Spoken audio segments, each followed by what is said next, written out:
Welcome to Charger Bulletin News. I'm Kaylee Feschler. We have a developing story this week. Dean Lourdes Alvarez of the College of Arts and Sciences has decided to step down from her position. Dean Alvarez states she would like to pursue other passions and will miss the University of New Haven community. Democrat Nancy Rossi was elected mayor of West Haven on Tuesday, defeating incumbent write-in candidate Ed O'Brien and Republican Dave Riccio. Reporter Jeremy Bellman took to the polls on Tuesday. On Tuesday, November 7th, the residents of West Haven came out to City Hall to vote in the mayoral election. The polls were open until 6 p.m. on Tuesday, and residents were able to come and make their decisions. The candidates were Nancy Rossi, former Mayor Ed O'Brien, and David Riccio. Democratic candidate Nancy Rossi walked away with the title of West Haven's first female mayor, receiving 4,825 votes. This is Jeremy Bellman reporting Charger Bulletin News. This week, the Charger Bulletin published parts 1 and 2 of their fall Q&A with the University of New Haven president, Stephen Kaplan. He answered questions on parking, housing, and the controversy over the university's Saudi Arabia College, and more. You can see the full interview at chargerbulletin.com. President Kaplan and the university administration also hosted a forum on Thursday to address student issues and answer questions on topics related to the school. Here's editor Glenn Rohrbacher with more on what happened. President Kaplan hosted a forum on November 9th with a group of administrators to address student concerns and get feedback on university initiatives. Students asked questions, with many of them revolving around long-standing issues like food and academics. Even to the point where everyone should have the same final exam in multiple sections. And then I can actually grade the instructors on what you've learned rather than what they wanted to teach you. One student pointed out the issues international students have at the career fair when companies don't sponsor foreign-born students. I'm a student. When I say I'm a student, they say that, sorry, we can't offer you a job. USGA President Nicolette Angeli asked how the administration plans to improve communication with students on important campus events and changes. And so we tried to figure out a way to get important information to you, not bombard you, and at the same time make sure that we communicated over a number of different channels, whether it's the closed Facebook groups, whether it's the portal. Kaplan encouraged students to keep reaching out with issues so the administration can continue to make improvements. For the Charger Bulletin, I'm Glenn Rohrbacher. The Model United Nations team won Outstanding Delegation last week during their conference in Washington, D.C. Here's their interview, what they said with reporter Francesca Fontanez. So your Model UN team won 8 different awards at your recent competition in Washington, D.C. Can you talk about what it takes to be able to succeed at that level? I would account most of the success to the amount of preparation that we had. Chris is an excellent professor and really helped us make sure that our position papers were to a standard that was, above expectations. Everything that we did and all the work that we put into was really thanks to Chris and Joe Scolo that helped us research everything that we needed to know about Brazil. That sounds like a lot of work. What goes into preparing for a conference like this? I know you mentioned a position paper. I'm sure there's a lot more that goes into this kind of preparation. Did you want to go into that a little bit more? Anybody? Definitely, there's definitely the position paper, and there's lots and lots of research that has to be done prior. So the research is what's main. If you don't have research, you can't build upon anything. So definitely research, and then definitely getting other delegates' input. It was nice kind of having the experienced delegates and kind of having their input as to how a conference was, and especially since for us who were first timers, definitely getting to know everyone's point of view and just having that one big event to look forward to. That was definitely it was good to kind of hear that. So. Another big part of the class is, the involvement of simulations throughout class. And whether that's a simulation on students giving speeches or a simulation of the conference environment where students are debating these issues with other students, we do a ton of that, especially in the second half of class. And it really gets them comfortable in that environment. They also do a preparatory conference with the University of Bridgeport, which is another excellent team. And that happens right before the other conference. So they completely understand what they're getting into even before they get into conference. Good. So, Dr. Haynes, to work so many hours to help these students prepare, I know you got a shout out from one of your students over here. What was it like to finally send them off and see them succeed after so many hours of research and hard work and preparation?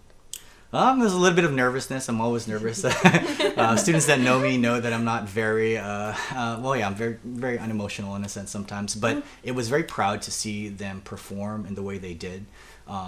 This group was a group full of students that, really weren't as outgoing as my average group. And it was so awesome to see them grow throughout the conference and throughout the semester, to be honest, into individuals that can give public speeches, that can engage with people and can lead groups. A lot of them I don't think saw that in themselves, prior to the course or the conference itself, and maybe some of them can speak to that. Caroline? Yeah, sure. I feel that for me, the simulations with the speeches and everything really helped me, because I know that going into it, I had a large issue with public speaking and pretty much just leading. While others would say that I had it in me, I couldn't do it personally just because of anxiety and stuff like that. But throughout the course, and then at conference, I had been told that I had been giving excellent speeches, and I ended up leading a group of 16 with two other girls, and I mean, that's growth in itself too. It was so rewarding to see the progression of Caroline specifically. The first time she stood up to give a speech in class, she said that she was literally shaking inside. Yeah. I didn't see it all there, but you could absolutely see the progression from there until the speech that she gave in conference, which was absolutely kind of solid, and you could just it looked like she was an experienced delegate who has given speeches her entire life. And so it's really kind of cool. I mean, I think all of these students, including Anisha, have had those types of experiences. To see this student who could barely even talk to high schoolers, I think earlier in the semester when we're trying to start high school MUN clubs at West Haven High School, and Anisha is really helpful in doing that, but she could just barely even speak to them, correct? And at conference, I saw her leading a group of 25 other students throughout the process. And this is not only one day, this is a 3-day process involving hours and hours and hours of work. And, the importance is consistency, and Anisha was standout. So. Filling in for sports reporter Cameron Haley, we have Mitsuki Garvey-Sanchez with our sports update. Thanks, Kaylee. The men's cross-country team finished their season on Saturday, November 4th at the NCAA Division II East Region Championship, where they finished 23rd out of 23 teams. The Chargers' best finish came at the Western New England Invitational, where they finished 3rd out of 14 teams. Women's cross-country also finished their season on Saturday. The Chargers were able to capture first place in the Ted Owen Invitational in a field of 4 teams. Leading the way for the Chargers was junior Nicole Malaborska, who finished 9th overall, which was the best finish from a non-Division I athlete. Women's cross-country finished 17th out of 25 at the NCAA Division II East Region Championship. Club ice hockey lost a heartbreaker to UConn 4-3 on Friday, November 3rd. The Chargers came back from a 3-0 deficit, only to give up the game-winning goal with 2 minutes and 22 seconds to go in the third period. Goal scorers for the game were senior Dan Kurtz, junior Charlie Ricard, and freshman Dominic DeRosa. Football lost in overtime 27-24 to Bentley Saturday, November 4th. Quarterback Ajee Patterson threw for 319 yards with 2 rushing touchdowns. Leading the offense in total yards was junior Justin White. The Chargers are now 5-3 in the NE10 and have a slim chance of making the NE10 championship.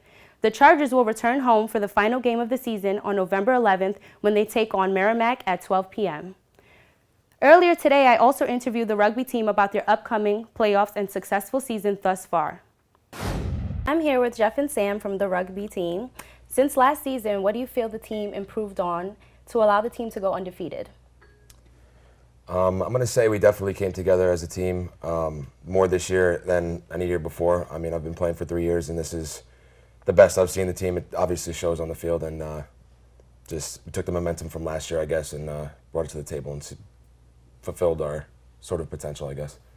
Yeah, I got to agree. I mean, I'm only a sophomore, so I've only played 2 years with this team. So I can see quite a big contrast between my year last year and the year this year. I really think that we stepped up as a brotherhood. We recruited a lot of freshmen, and although a lot of freshmen don't play, it's having more people in a more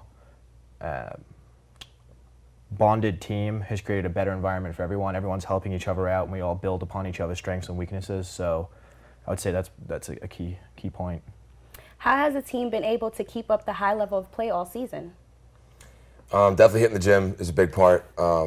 Keeping that cardio up, getting your fitness up, and eating right, and just staying out of trouble. Yeah, we've worked a lot on making sure everyone's fit this season, more than we have any other season. A lot of cardio. We've had a lot of more guys in the gym in their personal time. Motivation is high because we're winning.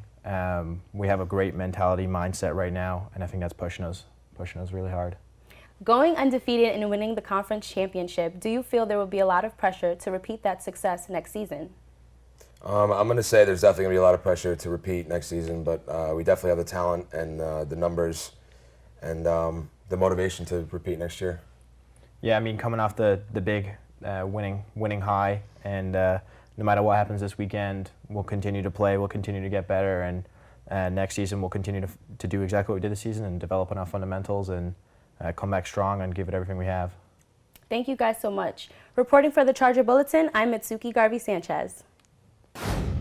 The university's Pride Club celebrated Pride Week this past week with tabling events and a number of different activities.